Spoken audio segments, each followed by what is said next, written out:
At sa ating ulat panahon sa kasalukuyan, batay po sa monitoring ng Philippine Weather Bureau Pag-asa, 2 bagyo ang namataan sa labas ng ating Philippine Area of Responsibility o PARA. As of 3 a.m. ngayong Huwebes, August 31, namataan ang Super Typhoon Saola na dating si Bagyong Goring sa labas ng PAR sa layong 335 kilometers kanluran ng Itbayat, Batanes. Ito'y namataang may maximum sustained winds na 195 kilometers per hour malapit sa gitna at may gustiness na umaabot hanggang 240 kilometers per hour.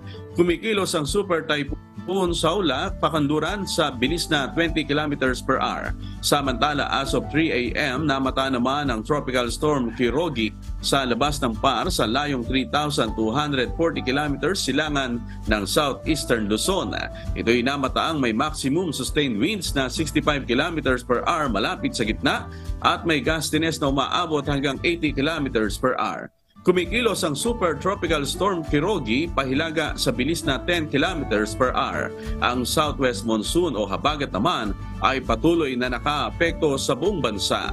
Asahan po ngayong araw na makararanas ang Batanes, Cagayan, kabilang na ang Babuyan Islands, Ilocos Norte at Apayao ng maulap na kalangitan na may kalat-kalat at malawak na pag-ulan at ng malakas na ulan na may pagkulog at pagkidlat dahil sa trap ng Super Typhoon Saola.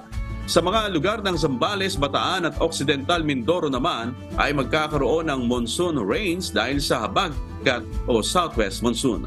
Occasional rains naman ang mararanasan sa mga lugar ng Metro Manila, Abra, Benguet, Tarlac, Pampanga, Bulacan, Cavite, Batangas at ang nalalabing bahagi ng Ilocos Region dahil pa rin sa habagat.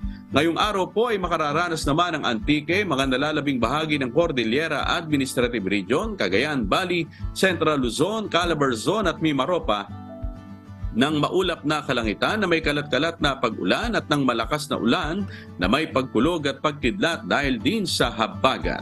Samantala, makararanas ang nalalabing bahagi ng bansa ng bahagyang maulap hanggang sa maulap na kalangitan na may kalat-kalat na pag-ulan o ng malakas na ulan na may pagkulog at pagkidlat dahil pa rin sa habagat o localized thunderstorms. Sisikat po ang araw mamayang alas 5:44 ng umaga at lulubog naman mamayang alas 6:10 ng gabi. Tandaan, sa bawat araw na ating nasisilayan, tayo magpasalamat sa Diyos na may lalang.